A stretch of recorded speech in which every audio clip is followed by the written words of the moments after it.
Black Ops 7 just launched with 16 new multiplayer maps. But I have a question. Which of these maps can you actually live in? Like if you woke up tomorrow morning inside of BO7, what map do you have the best chance of survival in? Well, we're gonna dive in and examine the most hospitable or the most hostile maps in the game. And at the end, we'll tell you which map is the obvious choice if you suddenly found yourself stuck in a Call of Duty map.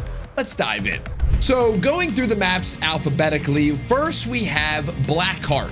Now this is a drilling platform off the coast of Avalon. Now to determine how livable each map is, we'll be looking at grading 3 things: access to shelter, food, and water. And considering that Blackheart is in the middle of the ocean, yeah, it has water. Now granted, it's not drinkable water, but if you filter it or boil it, you should be well stocked if I had to guess. So water gets a B. As far as food goes, that'll be a little bit more scarce, as there's nothing edible on board or even anything that would indicate a pantry or something. You could probably fish off the side with some makeshift poles if you were in a pinch, or take this sub out to the surrounding coastline and scavenge for something there. So we'll split the difference and give food a C. Shelter wise, there's definitely a few interiors to shield you from the weather, complete with blast doors in case of storms. It probably won't be too comfy though, unless you like sleeping on cold metal. Shelter gets a B. Now next up, Colossus brings us to another water set map, this time aboard a decommissioned luxury island, which you might recognize from the BO2 campaign. So same thing as Blackheart with the water, it's gonna get a B. Now food gets a bit messy though. Now you can probably still fish, but going to the mainland isn't exactly an option, seeing as we're in the middle of the Caribbean. Now you may be able to scavenge some scraps from passengers' luggage or from this sort of stocked bar,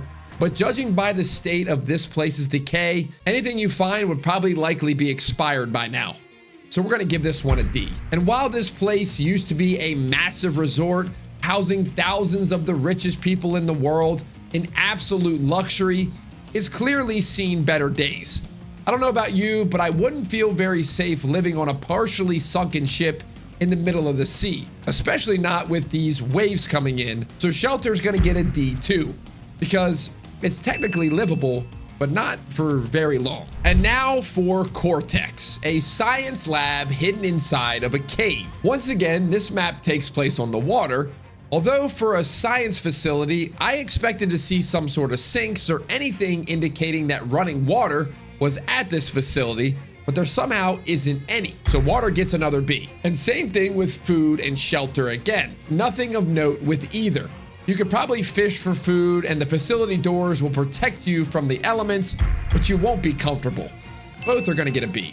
Then there is Den, a guild fortress lodged inside of a Japanese temple. Now, considering that this is an actual temple here in what looks like a pretty built up modern city, this is by far the most livable one yet. Shelter gets an A because while there is no bed, there's plenty of cushions around to build your own. Then food will be a B because while there's nothing on the premise, there's bound to be a grocery store within walking distance. And that just leaves water. And I swear, we searched every inch of this place and couldn't find any trace of a sink or a bathroom. So we had to assume that any drinking water would have to be gotten from the grocery store off map 2. So water will get another B. Exposure brings us to another guild facility, this time in the Australian outback. Now, while the outback is not really the most hospitable place, this facility seems to be in decent enough shape to keep you cool. So we'll give it a solid B. For water, this map is littered with those potable water barrels, so you'll have enough for at least the immediate future. Another B, making this map actually pretty survivable, all things considered. That said though, there's no food, so you'll be dead within a few weeks. Now, good old Express is up next, dropping us in a train station in Japan. Now, shelter-wise, as long as you stay off the tracks, you should be fine. And water is pretty common to find in bottles and jugs around the map. So both get Bs because, again, it's possible, but not exactly sustainable or comfortable. Now, food-wise though, thankfully, there's plenty of stock vending machines and kiosks to sustain you. So that gets a solid A. Then there's Flagship, where we're not going to waste your time at all. This is the least livable map yet. There's no food, no water, and no clear way of leaving to scavenge either. On top of that, the shelter is less than ideal, with large machines moving around, sparks flying, and hazardous chemicals throwing about. Now, there is a few rooms you could hole up in if you had no choice, so we're going to give this one an F. Now, for the opposite side of the spectrum, we have Hijacked. For shelter, it's an A.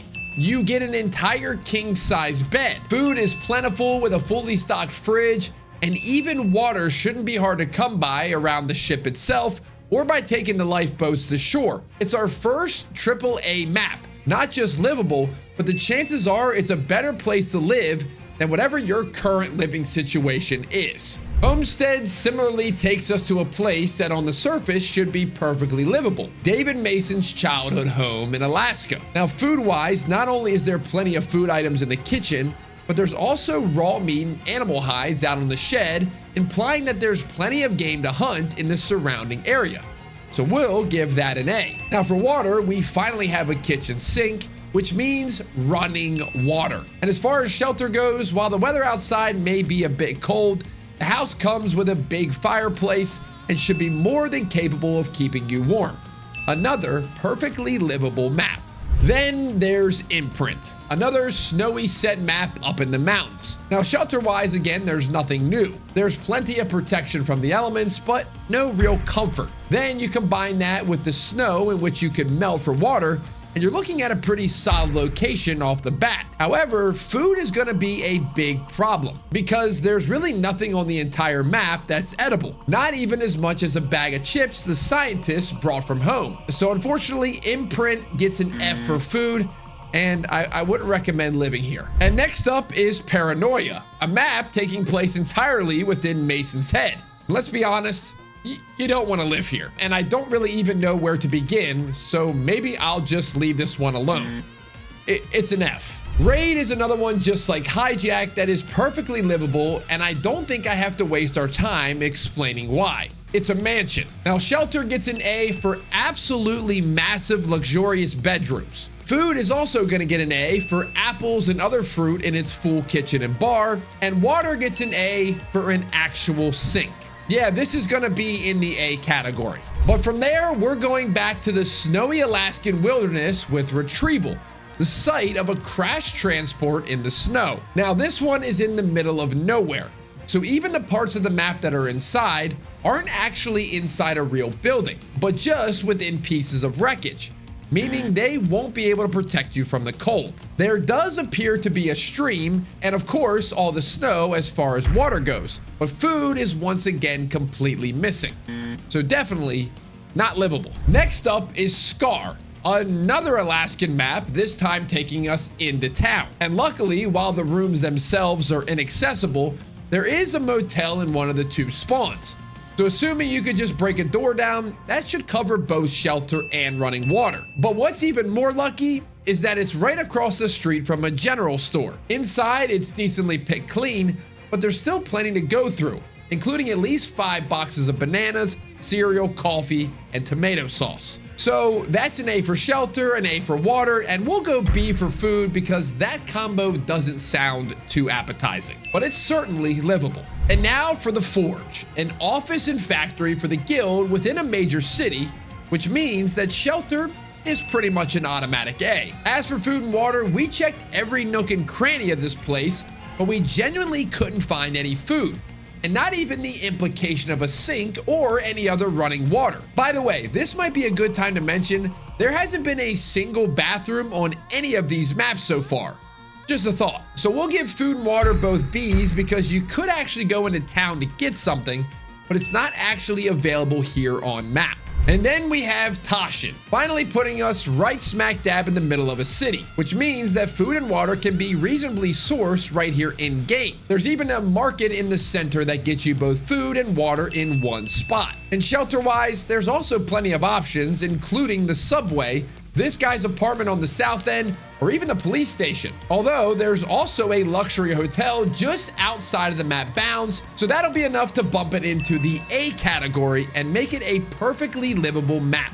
And lastly, in this game's Nuketown, which actually has plenty of shelter, food, and water, makes it perfectly livable, except for the fact that a nuke goes off every 10 to 15 minutes. Maybe we'll put it to not livable. And there you have it, ladies and gentlemen. That is going over every single map in Black Ops 7 and ranking it according to if it's livable or not. Obviously, we kind of had 3 clear-cut winners. It was Hijacked, it was Raid, and it was Toshin. I mean, I'm gonna be honest with you, I probably would have chose Hijacked. I mean, you're on a yacht, just chilling, got all the essentials. Hope you enjoyed this type of video. Let me know what your favorite map is in Black Ops 7 so far. I think they're pretty good. I think they're pretty good, to be honest. Leave a like if you enjoy. Subscribe if you're new. We'll see you in the next one.